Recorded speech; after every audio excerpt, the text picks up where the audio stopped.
welcome to Spirits Insight 2021. I'm Sonya Hook, Managing Editor of Drinks Retailing magazine, and with me here today is Andrew Catchpole, Editor of Harpers Wine and Spirit.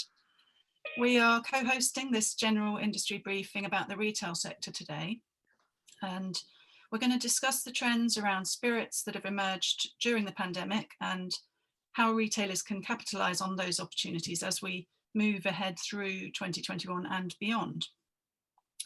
So we also have a great panel with us today, and I'm going to hand over to Andrew now, who will go through some housekeeping and introduce our panelists, and then we'll dive into the questions. Yep, morning all. I get the exciting bit, a little bit of housekeeping. We're going to open this out to a general discussion for most of the hour-long session, but we very much encourage any questions from the audience during the course of the session. So if you could use the Q&A function, that would be great. By all means, chat amongst yourselves as well with chat. And we'll look to, if questions are really pertinent to what's being said by one of the panelists, we'll look to bring them in then. Otherwise, we'll endeavour to answer as many questions as we can towards the end of the session. So on that note, I'm going to ask the panel to introduce themselves and just say a little bit about their sort of job, their background. So just a brief intro to get you going. And Jass, you're top left in my screen, so I don't know if you want to kick off. And hi, welcome and good morning. Yeah, hello, thanks for having me. My name's Jass. Hello everyone on the panel as well. My name's Jass. I am one of the owners of Tomoka Spirits Boutique. So we're a small retail shop in St Albans, and we also have an online side. So craftgins.co.uk, which is our online gin shop dedicated to craft gins. We've been here for about 8 years, and our essential, we sort of niche down on spirits, and champagne is what we specialize in. Yeah, we enjoy what we do.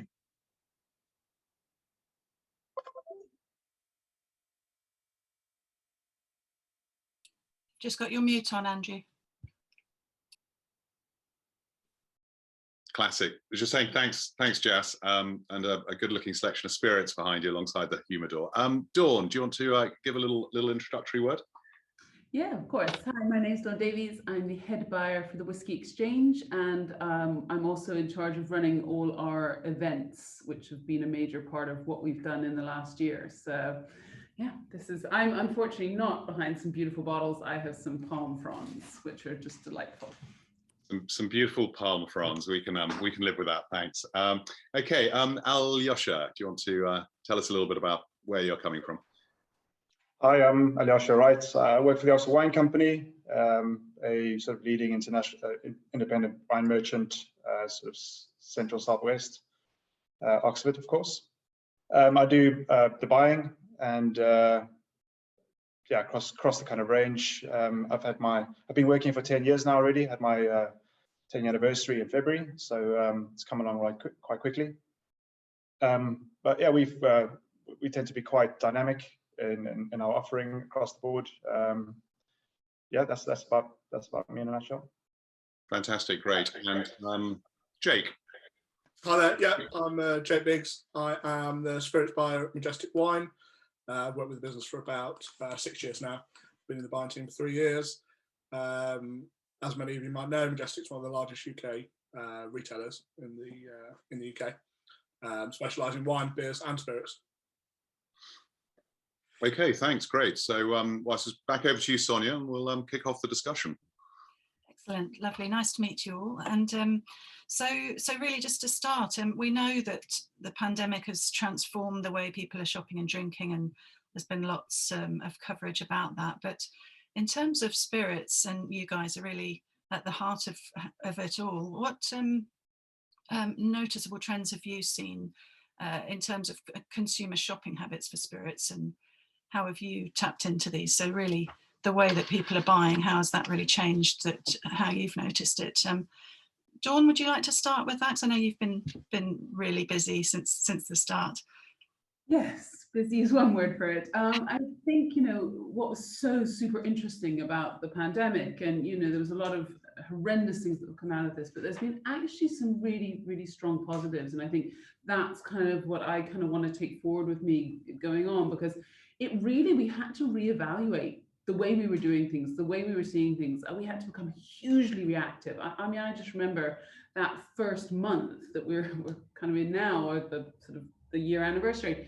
And I was just watching the numbers, and we were literally placing orders. I was here till 10 o'clock at night with my team, just trying to get stock through the door. I mean, suddenly, like, Famous Grouse became my best-selling line. Buckfast on 1 per person because the monks had shut down. You know, it was just this insane kind of panic buying, which, you know, we saw very much on the news in terms of toilet paper and things like that. But actually, the same thing happened when we were looking at spirits and wine. Yeah, you know, it was incredibly interesting. I studied social anthropology at university, and I really think if I had been able to do my dissertation on this, I probably would have passed with like distinction as opposed to just passing. And you know, one of the other really interesting things was to watch the development of people and their buying habits as they went through the pandemic. So I could tell you week per week what cocktails people were making. So they started with Negroni, then they went to old fashions, then they went to Manhattans, then they were making daiquiris, then they went into pina coladas. You know, it was hugely interesting to see that. Wine, I took on 60 wines between £7 and £15 over the pandemic. So, you know, really, it was very much about an incredibly reactive type of buying. You know, you didn't look at the numbers, you just reacted on the day to those numbers. And, you know, it really kind of, I think we've been really complacent over the last 5 years. We've just sat back and let things happen. And suddenly we had to really go after sales, go after everything. The people that sat on their asses and did nothing were the people that actually will fail during this pandemic, because it was the people that went out after those customers, really started engaging with them. And online is such a difficult way to engage because you don't have that physical interaction, you know, and so we had to put ourselves on the front. We had to create personalities behind the brand and not make it so faceless. It was hugely interesting. I mean, honestly, I've never seen anything like it. I hope I never see anything like it again. But you know, it was definitely a learning curve and a bit of a wake-up call for our industry, for sure. Yeah, it's interesting that you also saw strong sales in wines, as we know that wine was doing well from the start. And Jake, perhaps I can move over to you being a wine specialist. Did you see strong sales of spirits as well as wine through your stores? Yeah, no, very much like Dawn. We saw very similar customer shopping habits. So that big kind of pandemic's hit, customers going back to what they know, what their favourites are, comfort, and how they shop through that. Very much in the numbers for spirits, we saw that movement for the kind of home bartender, and that continued to move throughout the pandemic. So customers, as places were locked down and the on-trade was unfortunately shut, customers sought out how to make some of the things that they do outside, and when they go to these restaurants, what can they do at home and how can they replicate that? So again, we saw really interesting things, from kind of customers trying to make Negronis to Manhattans, etc. And I guess what's great about Majestic in terms of how we're able to talk to our customers is we have those 200 stores that have 1,200 highly trained expert staff who are able to engage with those customers, help them learn in terms of how they can do these sort of things. And that's something that came through really strong in terms of customers' willingness to still explore with Majestic, but trusting our staff in terms of helping them with their choices through the pandemic. Excellent. And Ajoscha, you're also a wine company that did you find that spirits were also strong through your stores, and were people doing the similar thing to how they were buying wine, which was sort of buying bigger packs, buying in bulk? Did you see that happening? I think just coming back to Dawn's point on being complacent, I think we might be one of those, especially on the spirit side of things. We were caught slightly off guard. I mean, we are spirit specialists, but by no means online spirit specialists. We didn't really have the capacity to kind of manage those things, even though we did see a huge uptake in sales across our online sales, for sure. but we weren't really set up for that in any particular way. So we had to be very reactionist as well. And but fortunately, we are a company that can be quite fluid and move things over. And I mean, from a company that I think before the pandemic, our online sales accounted for about 15% of retail for us, and now outsells any of our retail stores. It's quite a big shift. So we put a lot of work in over the last 12 months to make ourselves more accessible to our customers and be more competitive in different ways. So we have been proactive in a way. It has actually been quite a learning curve, but I think we've learned that quite quickly. And also touching on that, we've noticed that customers have been quite interested in the cocktail, the mixology at home. And so again, we've reacted to that by putting together cases, and that is the way that we kind of maintained our market share of that market for sure, is putting together cases that people purchased online, but all classic cocktails as such. And Jass, just moving to you, did you notice, being a spirit specialist store, did you notice anything different in how people were buying? Not, we'll ask in a moment what kind of things people were buying, but was there a definite sort of change for you? I know you've had to sort of switch to online, but was the sort of purchasing habits different from before? I guess we come from a slightly different place because we're not the size of certainly Majestic or Whisky Exchange. So we found ourselves, rather than waiting to see what happens, we found ourselves moving very quickly into something that we could offer our customers. So we started moving very quickly into virtual tasting events, and what that helped do was help our customers, you know, introduce to new brands and new products. And it was mainly around gin. A lot of it was gin. So people were still buying a lot of gin, but we also saw an increase in high-end whiskey. Rather than, and I know Jake said that maybe people did go to the things that they were a little bit more comfortable with, but we found a lot of people still willing to experiment because they were able to try things via tasting events. So people were still quite experimental. And with the cocktail side, right? You know, it was shown, as Dawn said, that people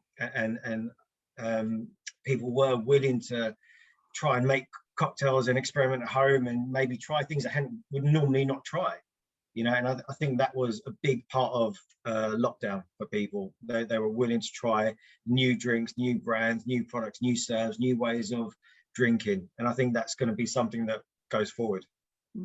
I just jump in there. That's really interesting what you're all saying. In fact, I guess we need to sort of segment the consumer a little bit, but just taken from our we had a couple of pre-recorded presentations, one from Kantar, which I recognize will be the broader market across you know, multiples as well, but just to look at the broad sort of UK picture. And this morning they were saying that spirits, we know that still wines have been doing well as a category and have become the #1 alcoholic drink of choice in the UK over the last couple of years, but spirits actually overtook still wine, they're saying, in 2020.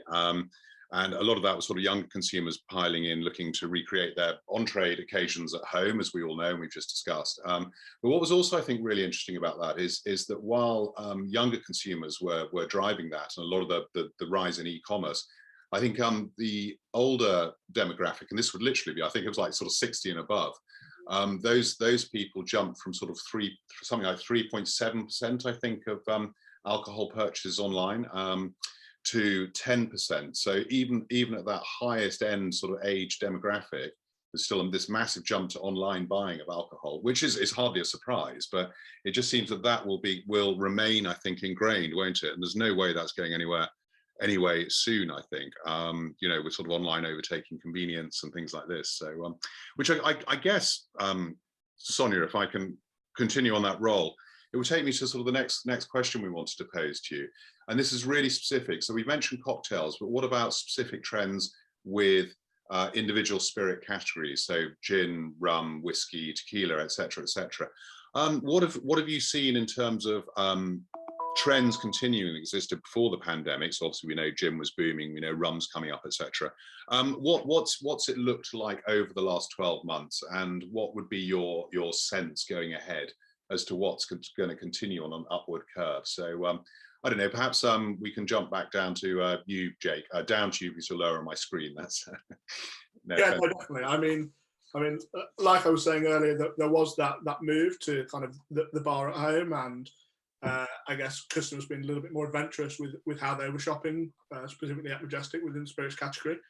But I guess when we look through our data, there's things that we can see with quite mature markets like the brandy market, where our customers were continuing to shop in that, and we saw great growth within the brandy market.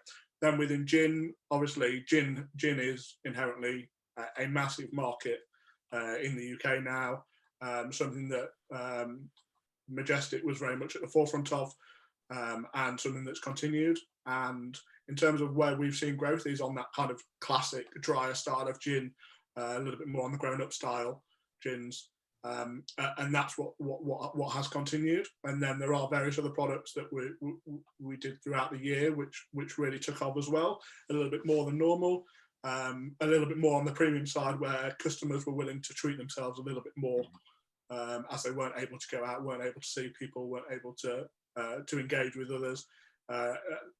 They took on that comfort factor of how can I kind of treat myself a little bit more, and that's some of the trends that we saw. Yeah, Ajoscha, what was the experience at Oxford Wine Co? I think it was mentioned before as well. We saw a huge uptake in our whiskey category across the range actually, but primarily in super premium and premium Scotch whiskey. That was by far our biggest sales online. Yeah, of course, rum has been a slow growing category for us for quite some time. We're all quite keen on that. But interesting one that everybody seems to have picked up on, that gin is still a big seller for everyone. We've found that has been that has bottomed out completely for us. We've hardly sold any gin at all. People seem to have kind of gone back to their old buying habits of more classic, trusted brands. To speak of, we used to sell a lot of local gins. I think Majestic had a very good rollout of stocking local gin specifically to kind of capture this the growing trend of gin. But we found that even our local gins are no longer selling half of what they used to. I think we're selling 50% of the gin we did pre-pandemic. People have gone back to Scotch, to rum, and buying very little gin unless we put it into a Negroni cocktail mix. So that's interesting and ties in with a couple of questions we've had in which relate to this. And Dawn, one specifically mentions that it's surprised to hear that you've taken on 60 new wines in the pandemic. But if we can park this and keep it with spirits, the focus of this session.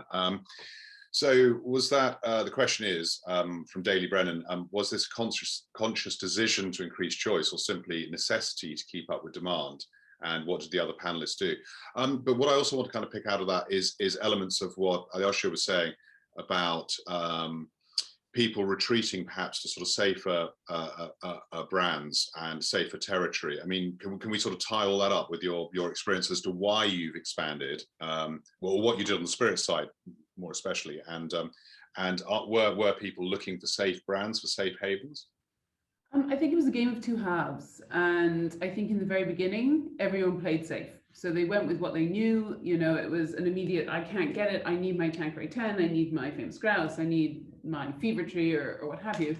And then I agree with Jass. I think as we've seen the pandemic go on, as people have more time, as people had more time online, as more kind of virtual tastings, as more information was coming out from brands, the consumer has gained a lot of education. And so now they're really wanting to experiment. They're really wanting to try things. You know, I've seen sales on things that I was like, where did that come from?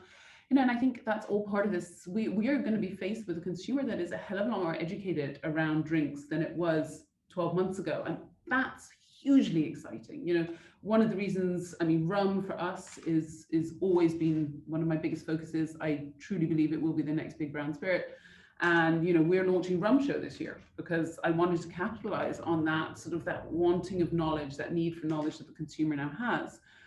And I think for me, in terms of kind of why I expanded on everywhere, I mean, I'm very much, actually, I brought my gin range down. I've been doing that for the last 2 years. I feel the market is bottoming out for it. I feel consumers are not brand loyal in gin, so you have to continually kind of keep revolving that sort of turn of product. They are going back to some of those trusted classics like Tanquerays and the Bombays and the Beefeaters, because I think those brands have woken up and they've said, oh my God, we're losing market share. We need to go after this customer again. And they put some big budgets behind it. I really was sort of looking rum. I mean, when you look at the numbers, you have to strip out COVID. You cannot predict trends from the last 12 months. It's impossible. So what I've been doing is I'm stripping out about half of my numbers to kind of modify that COVID bump, because it wasn't really going to tell you much about what future trends will happen. And the interesting places are, of course, rum. You know, it's been a big focus for us. We've still seen huge growth in that category. Tequila and mezcal, again, there's some really nice sort of growth coming through that category. Definitely, I'm seeing a big interest in bitters. Bitters had, I take Angostura out of it because Angostura went wild. I don't think I've been able to keep Angostura in stock in many forms. It's been really, really interesting to kind of look at that. Vermouths, I think there's just generally, even if I strip out that kind of Negroni, Manhattan sort of uplift, there is still good growth in that. There's still more interest. But it is that broad consumer base. So you have to offer people varietal choice. You know, you have to really go out and tailor your products. You know, I think it's not a good idea just to buy, just to get SKUs on web. I think you have to go out there and really believe in the product you're putting on. You know, I'm a buyer that very much curates my ranges. So when I went out and bought 60 wines, I'm a master of wine. So, you know, I've been a wine buyer for like 20 something years. It doesn't matter if I'm a master of wine or not. I went and I actually chose those wines specifically to cater for what we were doing, but I've actually continued to grow that range still. So, you know, and I think that's the way of kind of looking at it. You had to strip out the numbers of COVID to really understand the trends that were going on, because it was such a anomaly what was happening in the market. So it's a really, really difficult one to kind of tell you what has actually had growth if you stripped out the numbers. Yeah, no, okay, that yeah, fully makes sense. There's a sort of slight element of crystal ball prediction, isn't there, as we all come out of this, to know where the chips will land. So another question which I think is worth fitting in here, actually, because it relates to all this. So we've seen some consumers retreat, and Dawn, you were suggesting earlier on to safety, fully understandable, because I think we're all a bit sort of shell-shocked when you know, first lockdowns and pandemic hit, and then with time consumers have got more time, they're playing around at home. We've heard about a progression through different cocktail styles, getting more adventurous perhaps. So Mark Taylor's asked though that do you think, he's asking the major online retailers, and he includes Jake Majestic in this, so perhaps I'll ask Jass and then ask you, Jake, have benefited more with the shift to online, and thus potentially bigger brands over smaller brands, or is it a matter of really clearly differentiating your offer? So you're saying, well, look, we're more of a specialist, we're doing more niche and esoteric brands, we focus very much on the premium. Nothing wrong with many of the bigger brands, but you know, they're out there in those big channels. So Jazz, what was your sort of sense of how that's been panning out, you versus the big boys and girls, I guess? Yeah, I think each business has to look at what they can offer the market, right? And they have to then carve their way. Faced it in the pandemic, and everyone was forced to move very quickly and pivot very quickly. And I think then you have to look at your customer base. And so, without sort of being very blanket about it, it's probably likely that Whisky Exchange and Majestic have a broader consumer base, whereas us as a niche retailer, you know what you're going to get when you come into our shop, right? You're not going to get craft beer and cider and so on. So if you come into our shop, you're coming for a particular reason, a particular product, and a particular recommendation or education. So I think we were always finding our customer base, and whether that was national or local, were really after something different. They were always looking to try new things. And I do agree that maybe there were people who did go back to their regular brands for safety before they sort of ventured out again. We just didn't see that. We found that people were in lockdown, had a chance to maybe add a bit of spice into their life, into their evenings, and so they were looking for new products, and they were looking for new brands, and looking for new ways to serve them. So we didn't really, we didn't really see that kind of stale sort of being safe. We found people willing to experiment from the get-go. And just perhaps very quickly, Jay, because you were also mentioned by the questioner, what was because you were cited as among the sort of the bigger operations. Obviously, Majestic has a big retail footprint and online footprint. What was your experience, perhaps in the sort of middle of the equation there? Yeah, I guess in terms of how Majestic operates, we have our 200 stores and we have our online presence. And if a customer orders online, there is every chance that it will be delivered directly by the stores. So there still is that store customer relationship, which is integral to how Majestic operates. That relationship building, and again, that trust that they build in choice and suggestions. So I think there is a part where customers go for what they know and have that safe option. But then there is that part of, oh, we've got this new gin in. We know you like this gin. How about trying this? And that's the thing where there's trust there between the customer and the stores to go, okay, I trust your judgment on this, and you know what I like, you know what I buy. Therefore, there is that engagement, and that's something that I guess has been could have been potentially prohibitive by the pandemic, but the engagement that we have from our store staff with those customers and that relationship that they have there, they've been able to keep that going from online tastings, from tastings and educations that we've been able to do with suppliers, with the stores as well, because they've not been able to get out there and do that. So yeah, I think it's important that we have that good balance between kind of, there is the classic brands that customers will always go back to because it is their safe option, but then the trust from store staff to really recommend and get customers trying something slightly different. Okay, fantastic. Sonya, over to you. I think should we move it along to the next area? Yeah, yeah. I mean, it's great to hear that there have been positive trends in different categories, and that spirits have been doing well through the off trade. And I just wanted to ask here whether there had been any negative effects in the spirits sector as a result of the pandemic. I know, Ajoscha, you mentioned gin sales were a struggle, and also that you felt that you had to be reactive initially with this sort of high demand. Do you feel now that you're in a position that you can be more proactive? Have you been able to turn things around, and was that a big challenge? Well, for sure. I mean, we're traditionally a bricks and mortar retailer, and we do have a very high level of efficiency and staff training across all of our 4 stores. So that has always been our strength, and that is how we've historically sold our premium spirits, sort of more hand selling. With the move to online, we haven't. Well, we're in the process of learning how to communicate that to our customer base.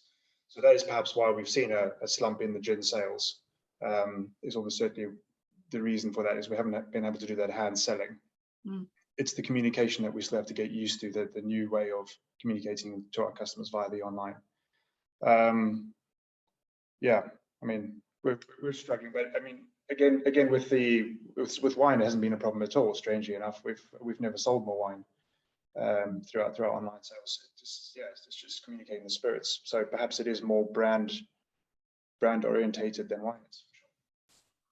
And perhaps if I could jump to you, Dawn, here, is you were already working on communication for spirits, being spirit specialists and being very online, so that wasn't so much of a challenge for you. But did you have other challenges that you had to face from the start that you dealt with?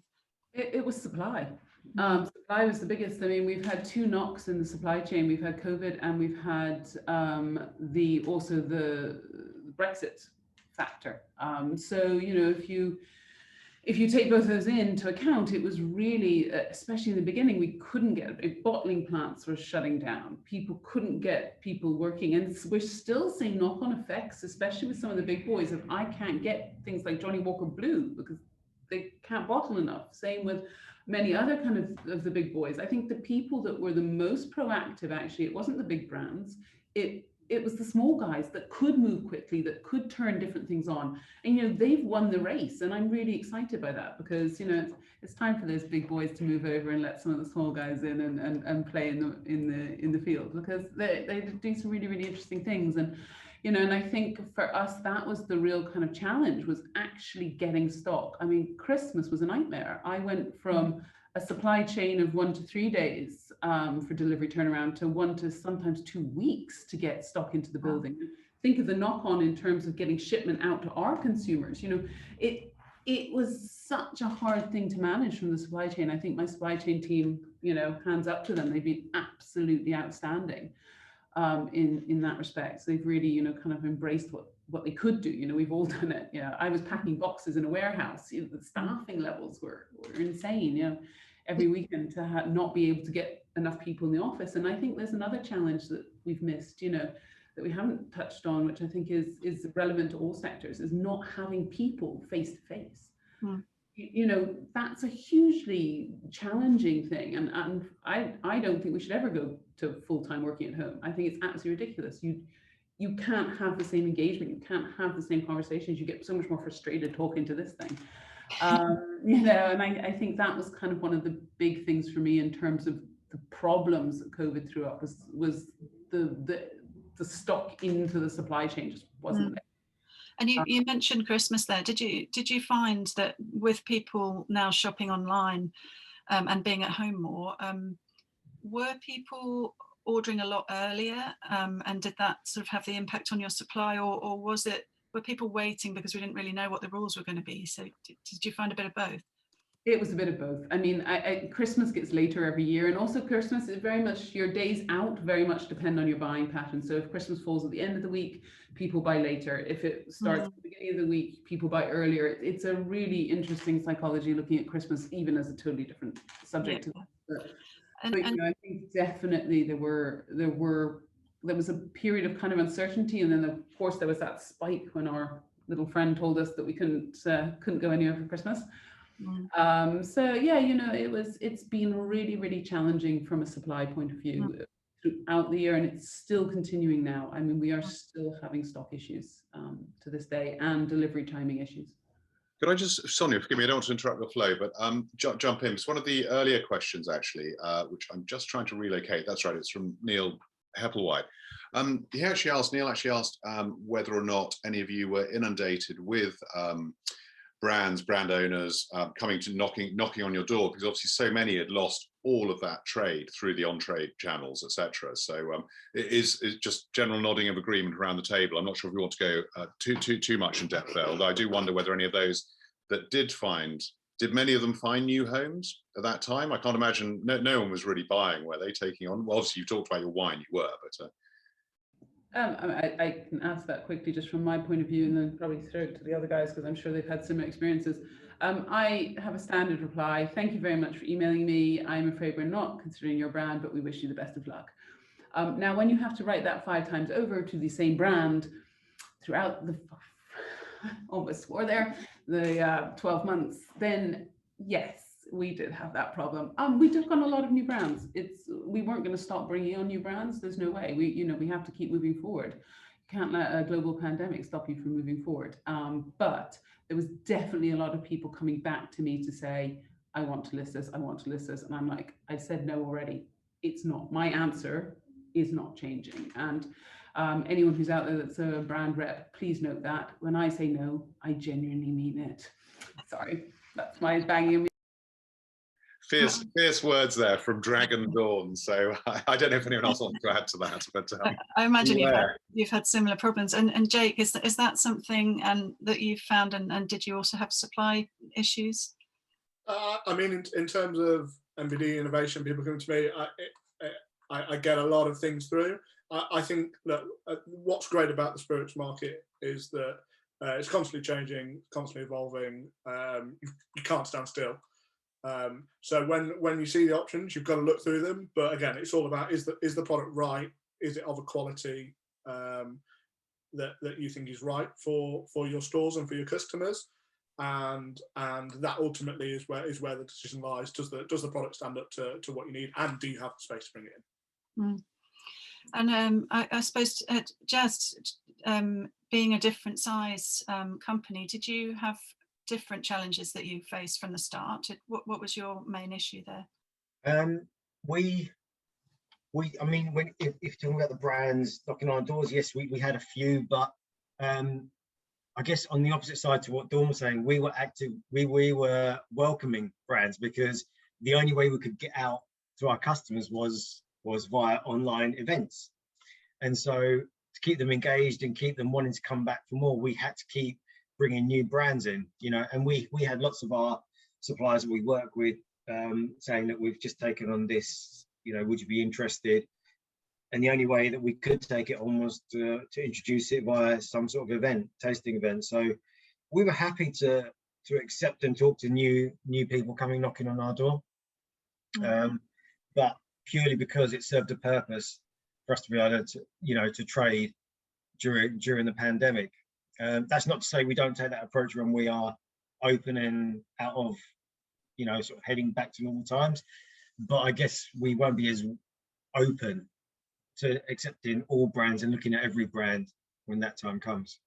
And as Dawn said, it was the time for smaller brands were doing well and at the premium level. Is that something that you found? Was it the smaller brands that were approaching you, Jass?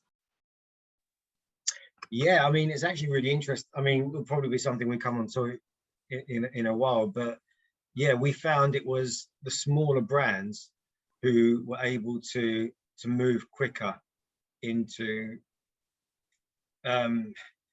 you know, creating new products perhaps and moving, because they had the ability to do so, right? It's like us as a business. If we want to move into hampers, it's just me and my partner, that's it. We say, should we do hampers? Okay, let's get the stuff in and do hampers. We don't, there's no chain to go up, you know. And it's the same with the smaller brands. If they said, right, we need to slow gin for Christmas time, you know, they can do it very quickly. There's no one to talk to. And we find a lot of new people, and like I said, this is something we might come on to in a second, but a lot of the smaller brands now we see are moving into making rum, particularly in the gin brands.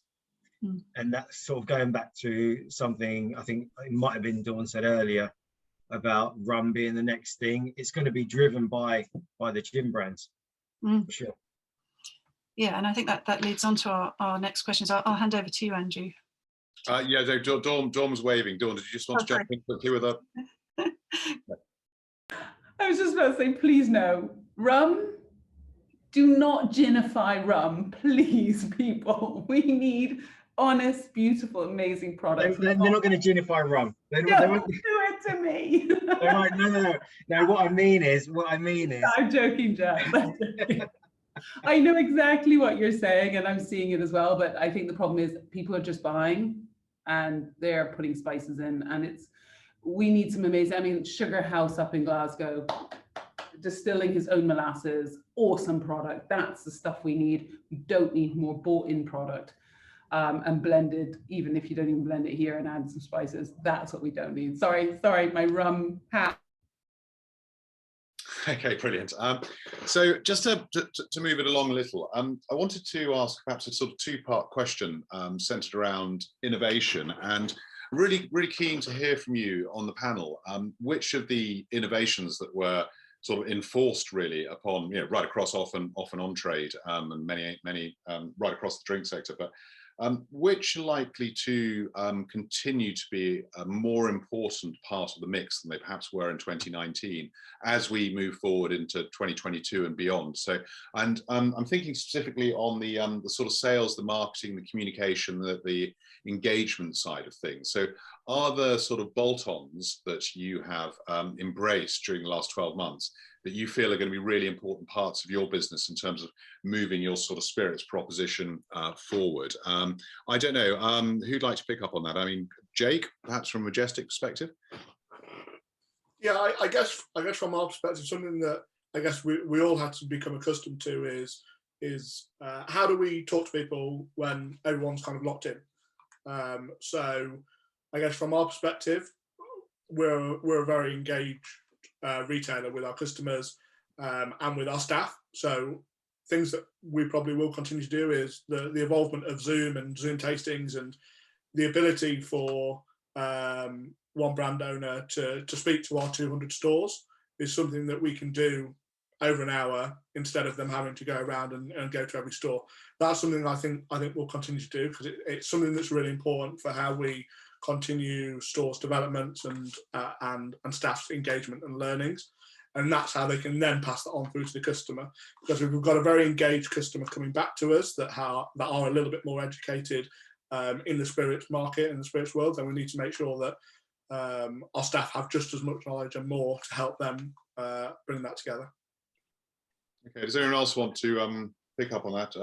Ajoscha, perhaps? Sure, yeah. I mean, it's quite exciting time to be in the spirits trade, really, because it's never been as easy to get a producer or in front of so many people for so little money. It's amazing the opportunities that we have in front of us to do virtual tastings and market to a receptive audience is actually it's quite simple to do. All of a sudden, it just means that we need to be proactive about making sure that we have those kind of relationships with our brand managers across the brands that we stock. From our perspective, we've always been focused on more premium spirits and have had that direct connection towards to the brand owners, to the brand managers. So we don't necessarily have to bark into an empty hole, as it were. So we are accessible in that kind of way. So that is what we're pushing forward at the moment: is more spending more on marketing, being more being more active on social media, and pushing our virtual tastings. It's just so cost effective. It's definitely the way forward for us. Yeah. Does anyone else want to pick up on that, Dawn? Yeah. Yeah, I mean, I would add, I mean, virtual's become my new home.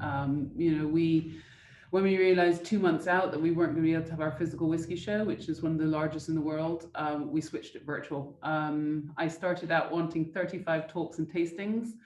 I ended up with 100 tastings and 400 talks. It was huge. We had 3,000 people. It was insane. We did champagne show virtually. We did old and rare virtually. We're about to do cognac show virtually again. And I've layered in rum show now, and that will be this year virtual because of the timing of it. And it's not going to stop. We're doing about 3-4 virtual tastings a week. I cannot see that stopping. We are doing we're getting great engagement. The feedback we're having allows us to reach such an amazing broad audience. And this year Whisky Show will be going physical and virtual. So we will be streaming live, and we will then have 5 days afterwards of virtual sessions. So, you know, for us, it's become a part of our DNA. You know, we've really owned that space, I feel, and done some amazing things. It's probably, if you said to me, what's the proudest thing I've ever done over the pandemic, it would be the virtual stuff we've been doing. And 100% agree with the guys, you know, Instagram, Facebook, we have to put faces to brands. People buy people, they don't buy product. It's so important. Yeah. Jass, anything to add to that? That's all been said. I think it's all pretty much covered. I think that the virtual side, we thought after the first lockdown it might dissipate, and we certainly said to our customers, look, this will probably be the last one we do, and then we'll open up again. And what we found is that people weren't actually ready to leave their houses. They weren't ready to venture out, and the way hospitality was working, social distancing, etc., they kind of felt, well, I can only book a table for 2 hours. There's no point in me going out. Really, I may as well just continue. If you're doing tastings, I'll keep buying. So we found that there was, and I think that will still carry on, that people will feel happy. And also, you know, there's a whole load of people that maybe just couldn't get out of the house in the first place, that weren't being considered at all anywhere. And this is an opportunity to reach those people and have them interacting with other like-minded people. And so I just think there's I think most businesses will continue to have this as part of their business going forward. Okay. No, thanks. So it's I guess the challenge for all of you is to and suppliers is to sort of manage how much resource you put into these as things sort of calm down and return closer to normal, and how much they will continue with great longevity. But I think all of us foresee some of these new sort of aspects, channels, etc., activities as being sort of folded into business in the longer term. And Sonya, I think I rather poached your next question a little bit about yeah, capitalizing on trends for the future. But we were also going to ask, I think, weren't we, about challenges coming up? I don't know if do you want to swap over onto that? Or? Well, I can do that, but that's fine. I just noticed a question actually that ties into what you've been talking about, so I thought I'd just ask that at this stage. Perhaps I could ask you, Dawn. It's a question from Cameron Bell asking whether the online tasting sessions have had surprisingly large participation. I think, Dawn, Jass, you were also mentioning them, so I could ask you as well. And he wants to know whether they've led to a noticeable change on sales of the products that were part of the tasting. We always have a knock onto the sales. Yeah. Actually, the one time we really analysed was Whisky show, and especially when there was a promo linked to what we were tasting, it definitely helped. And you know, we get regularly, depending on what we're doing, minimum 40 people on a session, unless it's something a bit niched, but minimum 20, 25. But yeah, you know, we've had some fantastic participation, especially on the shows. I'm hoping that Cognac show will, even though it's quite niche, will probably have about 300 to 400 participants. So, you know, I think the world becomes your oyster very much so, because we don't have to just rely. I mean, we're lucky we can ship to countries outside of the UK, so there's a little bit of a bigger conversation for us. But I think it's definitely, and I think maybe it was one of the questions earlier, and I'd be quite interested to hear the guys, because especially the regional stores, if they feel this. But I feel that, you know, in the beginning, you used to sort of have trends centering around London and filtering out to the regionals. I think what COVID has done is it's even that trend spread. And we're definitely seeing, I'll definitely be interested, you know, because all of you guys are not sort of as sort of London centric in a way as me, with apart from Jass. But you know, I think there's definitely been a migration and a spread of trends that would probably have taken longer if COVID hadn't come about. You know, I very much noticed that for myself for just days, how trends kind of used to stay in London, then go to Manchester, then go to Birmingham. And I feel, and I haven't got data to back it up, but I feel that that's been evened out. I'd be interested to see what the guys think about that.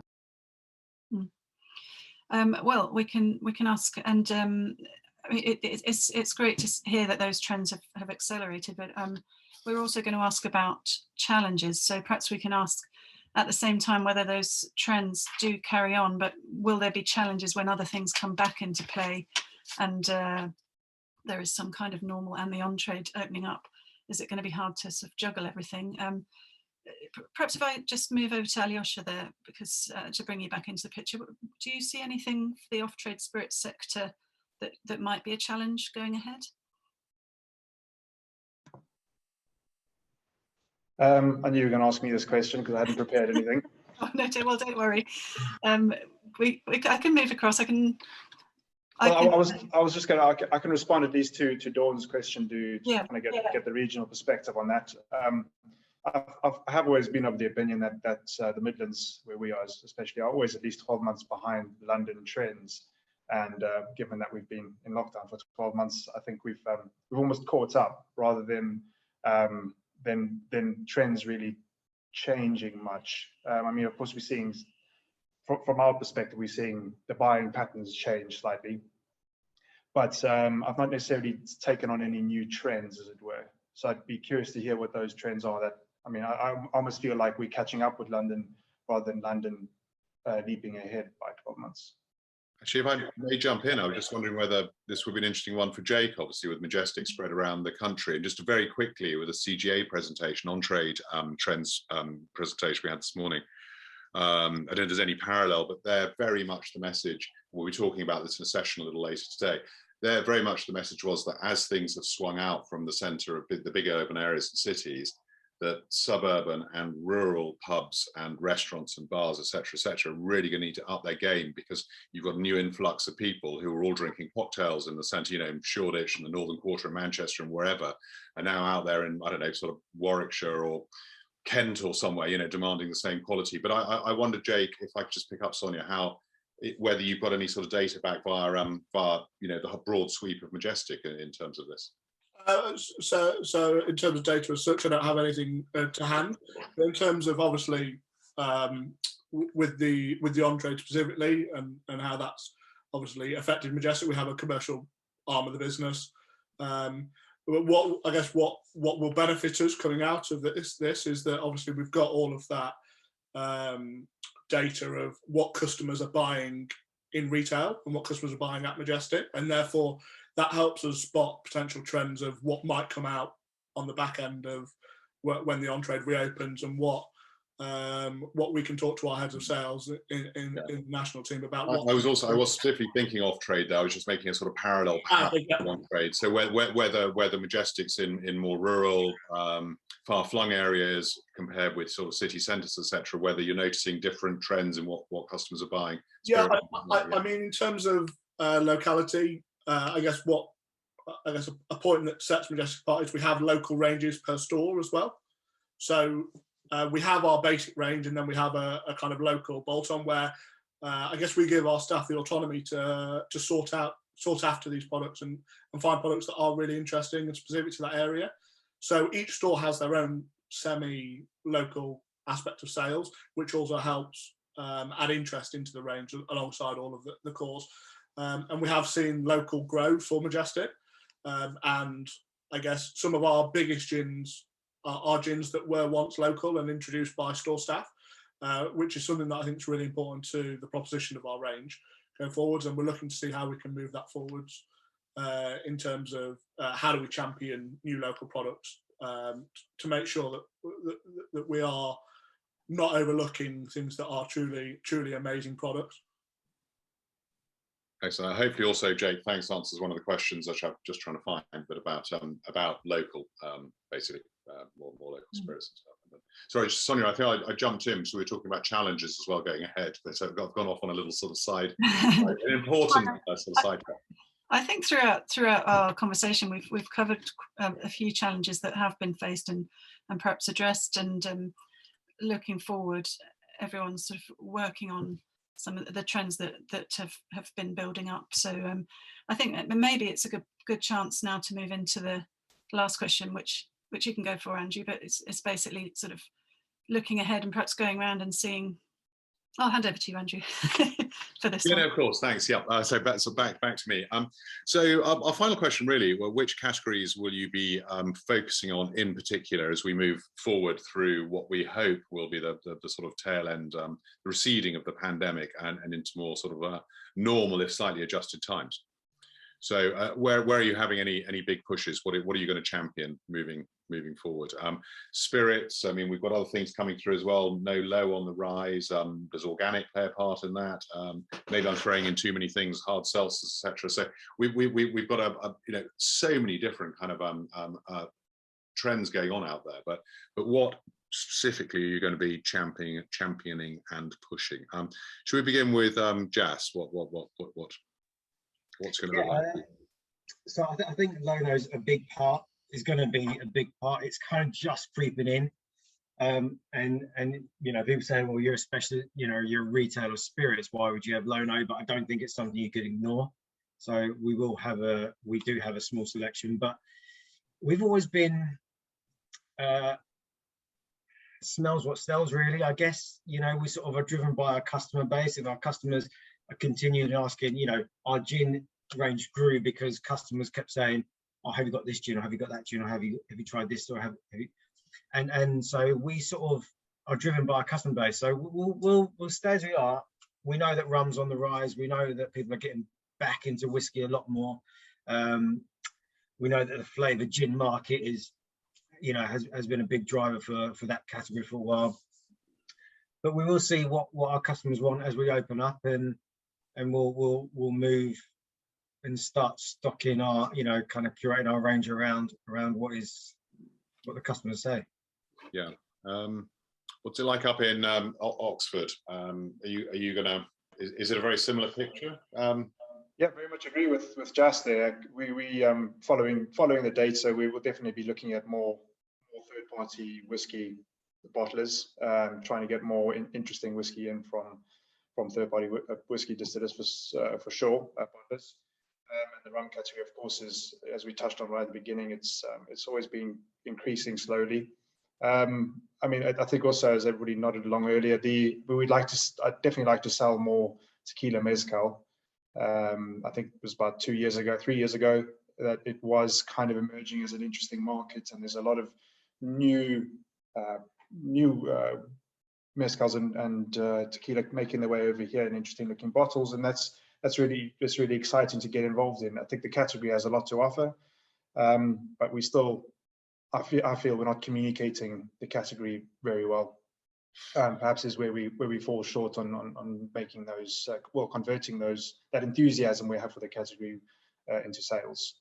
So I'd like to grow that, and I do tentatively list tequilas and mezcals, even if they just gather dust for a while. But we try and be fluid and try and push the idea that there is good quality to be had out there. Just be true to what we're trying to achieve with our listings.